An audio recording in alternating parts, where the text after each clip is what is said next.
Okay, good to go. Always an exciting time of year to get started.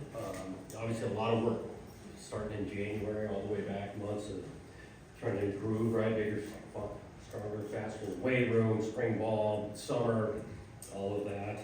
Some definitely adds to the excitement is campus. Students back on campus, everything open up, first day of class. So there's a lot of energy around.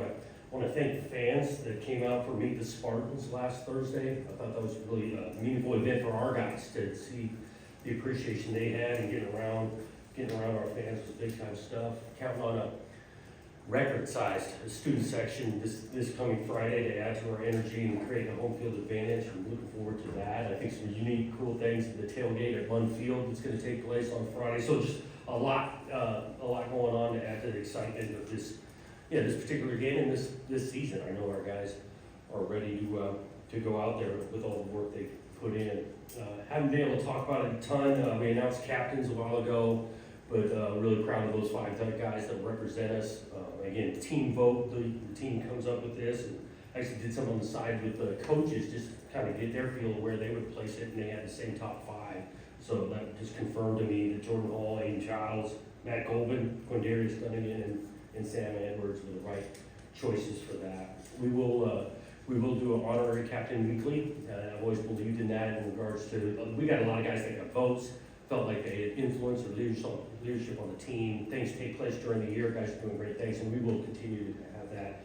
We'll find out later in the week on who that is for this week. And so, like I said, a lot of work's gone into it, a lot of excitement, and we've got a lot of respect for our first opponent. I mean, Western Michigan coming in here, Coach Taylor does a nice job. You look at his background in 3 seasons, in his third year. Got that team playing physical and tough. Obviously, we've been digesting all of their last season, what that thing looks like. We can go all the way to their first game last year at Wisconsin, went toe-to-toe. And so we got a bunch of respect for them. It's a big time back who can carry the ball against anybody. Offensively, can make it physical. Defensively, there's a little bit unknown with what that is exactly going to look like schematically, but I know those players play hard and play sound football. So with that, this week just came off the practice field. We tried to have a big time week of preparation for a great atmosphere Friday and to play quality football. Questions? Jonathan, right here. Just real quick, do you have any guys, key players you don't expect to play on Friday night, Nikai, kickers, anything like that? Yep, I think Nikai will be a game time decision. Actually took a few reps today, but that'll be a game time call on him. Tarek is in that same boat in regards to a game time decision. Hadn't been able to do much last week. Toward the end of the week, we'll kind of see where that lands with him. Just kind of on the maybe larger name, Jack Mellings looked fine the last week. Practice today. Anticipate him being able to go out there and go. And then just is there like the biggest unanswered question that you're waiting to see Friday night? With all the work that you put in to finally get up there on the field. Yeah, I mean, you're looking at all 3 phases, and see what it looks like, right? I mean, you think you implemented some things schematically, and we want to see what that is. I want to see a group respond. I mean, this thing is not a game of perfect. Football's not, and so there's going to be some ups and downs there and how we respond to that. I want to play sound football, clean football, right? Game 1s, you think about, first time in the atmosphere, whether we're talking penalties, mistakes, pulling assignments, try to keep those to a minimum. Because you want to play with some emotion. Talk about all this lead up and how exciting it is, how much work they put into it. But within, you want to be controlling that emotion, be able to execute. A little tougher parking out there today for the first time, and you mentioned the buzz on campus. Since you just came from practice, was there anything different about today's practice with the game 4 days away and this being game week than any other practice? You felt a little bit of excitement and energy because it is game week, and we talked about that this morning team meeting, getting closer, right? And we're practicing on Monday where we normally wouldn't because we played on Friday, so it's moved up a day, and so this is game week. Felt the crispness and asked them to do that, to get in and out of periods and things, because class starts 12:40. They should be in class right now. It's 12:43. They had 50 guys that needed to get to class at 12:40, so we wanted to get them off the field. I know that was a little bit different. I'm curious, first off, I'll ask you the question. If Tarek can't go on Friday, who's going to be the kicker? Blake will be the kicker if Tara can't go. Martin's probably a week or two away. Got it. And then I'm curious, Western Michigan still had their quarterback battle going on. I'm curious how that affects you guys with the game prep, just as far as you do that, Yep. just how you prepare for it. Preparing for both, you know, we can look at the junior college tape, and we've done some of that. Obviously, there's a little bit of tape at the other one and competition, so we're trying to be prepared for both. Just again, evaluating, I think both of them have unique skill sets. One of them maybe a little bit more physical, athletic, and run. The other one's throwing the ball for thousands of yards. So we're preparing for both. Jonathan, not taking anything away from your opponent, I'm actually a Western Michigan Bronco, but is there ever concern about looking past the week one opponent, especially when you got somewhat of a revenge game coming up after that? I'm not overly concerned. Like I said, these guys are so excited to play. And we do talk about respect, and every time we get to line up, paying respects to whoever we're playing. And how we do that is through our preparation. We said that this morning. I think there's maturity on this team, and just watching them practice today, there's no signs of, call it, looking forward. Two things. One, just kind of back with the kickers again.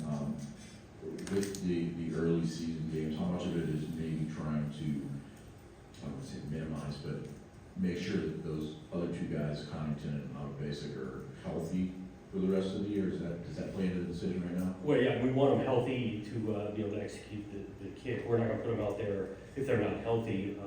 We're definitely not overworking them for the week and things. But to be honest with you, Blake has been solid through camp. I think statistically, his numbers, we were talking about it, are similar to the way we were kicking field goals statistically last camp with Ken and all of that. So we've got some confidence in him, and so if it comes to a field goal made, if Tarek's good to go, we'll find out on Friday night. If not, Blake can make it through.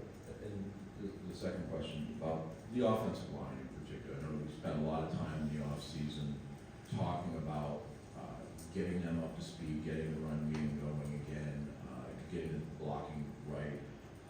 When you look at this game, is this I don't want to say a critical game for them, but is it a pivotal game for them to establish all those things that you wanted in your eyes? We're definitely shooting to play really quality football at the line of scrimmage. So much of our offense starts at the line of scrimmage. I said it before, this is not a game of perfect. I don't expect us to go out there and run whatever it is, 70 snaps of offense, and they're flawless. Like, there's going to be some things. They've got good players over there, all of that. And I won't be shocked if we end up playing 1-5 linemen in the game. So some of that rotation going through, and guys have earned that. So it's not going to be perfect. We're looking to be a physical group that can protect the passer and run the ball. Coach, can you take us back to a year ago at this time, and what were the feelings for you and the emotion going in that first game, and maybe how it compares to now? Yeah, I mean, there's some similarities, to be honest with you. There's excitement, the buzz, all of that. School starting at home. There's some similarities there. I do think going into year two, you're familiar with that feeling, the Spartan walk and what goes through. Obviously more familiar with the current team than we were, just because we've had more time with them and that kind of thing. Jonathan, 3 good to great Michigan State teams have really struggled with Western Michigan over the years. Is it easier when you're going against a team that this is such a big game for them, that you get them in the opener where you got that excitement, than maybe get them later? Yeah, I don't know. I just know our guys are focused in their prep of Western Michigan. This is our first opportunity. We're only guaranteed 12 of those. Obviously, we want to be playing more than 12, but we're only guaranteed 12. That's been our mindset. Focus on, these guys are preparation for them. And a lot of that still bleeds into our focus on ourselves, our techniques, our schemes in game ones.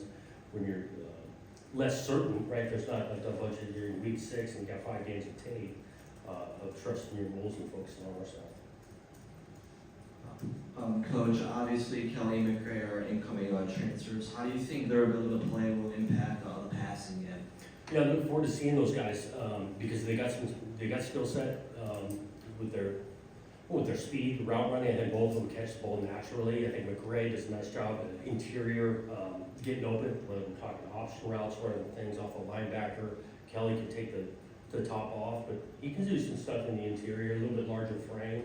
I throw Bullard in there. I'm anxious to kind of see what Bullard and Boyd bring to the table. 2 different skill sets there. Bullard again can go. Boyd, natural route runner, a little bit larger catching radius, to complement obviously with Nick Marshall.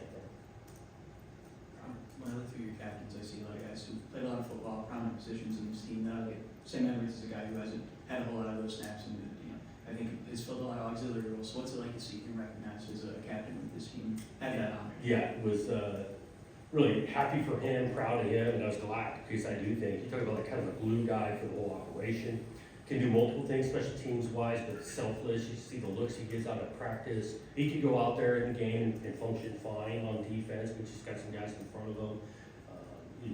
His influence within the locker room is real, and that's why he was the top motivator we had on the team. He was the top, like, number one, more than anyone. Yeah. Wow. You said, sorry, no, my words here, early preseason. You said last Monday you were going to meet with the DBs and sort of break some things down with them in meetings, and I'm curious what you took away from those meetings and what you're entering this week with. Yeah, they got with their coaches last week as we kind of break camp and then get into season prep. So when camp ends, everyone sits down with their position coach, so those guys got with that. Coach Adams and dissected kind of where they're at, their role, what they work to improve on. We do think we've got multiple numbers that we can put out there. You play a lot of times, you get 5 DBs out there. Feel like the competition has created some depth, and we need to. We're going to play some good offense, started in week 1, with some talent and speed, and those guys being on the same page is vitally important. This is a pregame procedural question that may mean nothing, but I noticed last year, coming out of the tunnel, you don't lead your team out, unlike every coach I can remember. Is I there don't know if it's every coach, but yeah, okay, yeah. I'm talking about memory. Yeah. I don't know if it's significant. Is there a reason for that? Is it about the players, or what is that? I think we want to be player-led around the place. We talk about it, and captains be out in front. I'm sure there's some of me too, just safety, right, man? I'm not a great athlete anymore. Never could really run that well. I don't want to get Getting trampled. trampled over from behind. No, but I always believed in the player-led piece, and you see the captains up front. You see our strength coach a part of that as well. The amount of time that guy spends with them. That's how we've done it. Western obviously has a little bit of a question as a quarterback, I guess you could say. When you have the season opener now, and particularly with a team that has that position in particular up in the air, how much different is it maybe prepping in the modern era with all the portal movement versus maybe 5 years ago?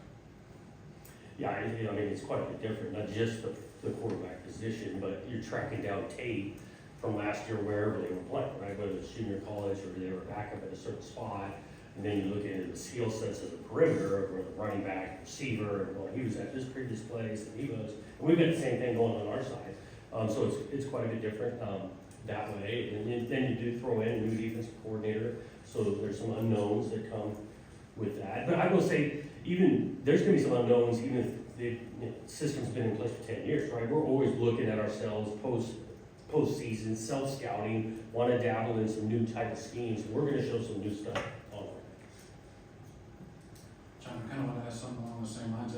4 or 5 years now into this sort of movement era, is there anything you guys have learned?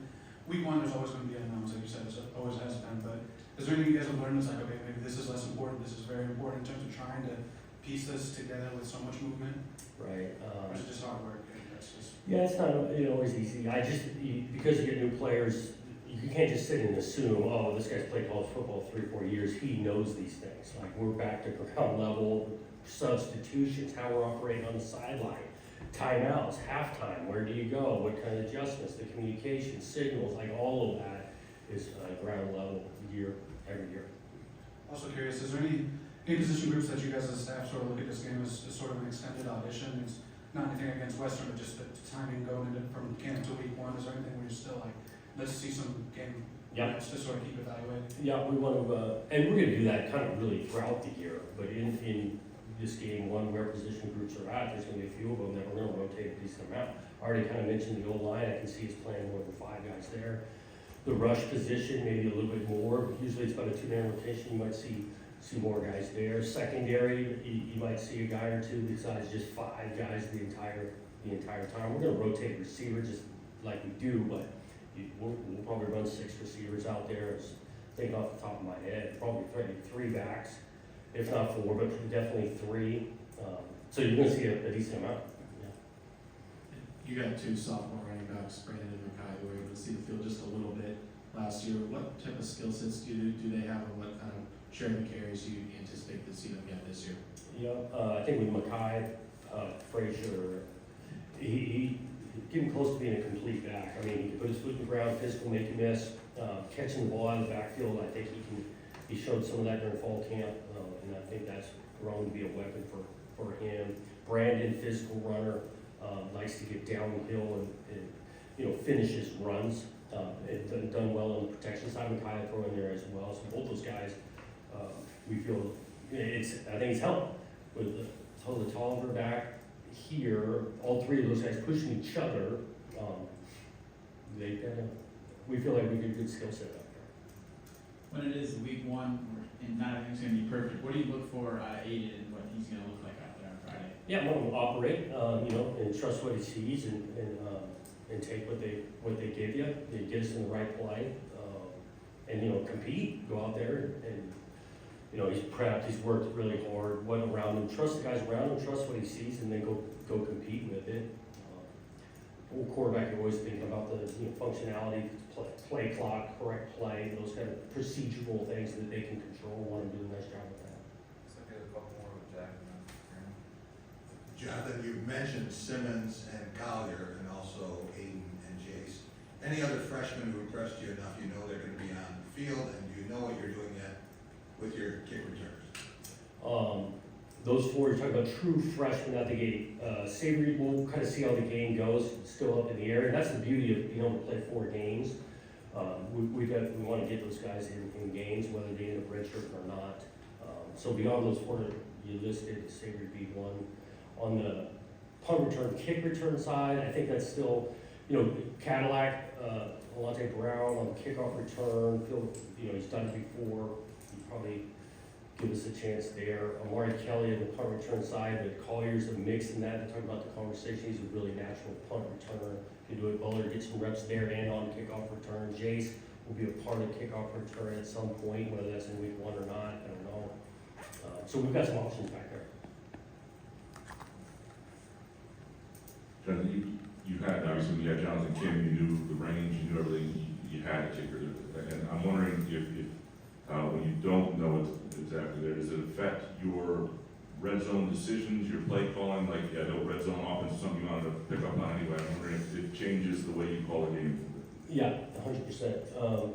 In just realities, I mean, we can, especially as he got into that year, big old leg, extremely high confidence. Yeah, that changes your approach. You get into the high red zone, we'll call it, 30, 40 yard line, where, in his distance, he had a big leg. And so depending on who's our kicker this week, will, call it impact decision-making on play calling on offense. Just real quick, long snapper, when we're talking kicking, is Caden back, or are you good with Sam or somebody else? No, Jack would be the snapper. Caden can't go. That's the same thing. He's getting closer, Caden is, but he hasn't done much in camp, to be honest with you. So I can see Jack doing that. And he's totally ready to go, right? Just wanted to ask, it's totally housekeeping, but you mentioned hunting for tape earlier, and I wonder if you guys have a guy on staff who's in charge of that operation, or how do you find this FCS tape, different levels, like who puts it all together? Yeah, we've got the big old staff on really all 3 faces, and so, coaches trickle down to assistant position coaches to our quality controls. Those guys chase down most of it. And now in this technology now, Pro Football Focus, Huddle, I mean, you got access to a lot. So it's not that difficult to find. All right, thanks, Coach. Thank you.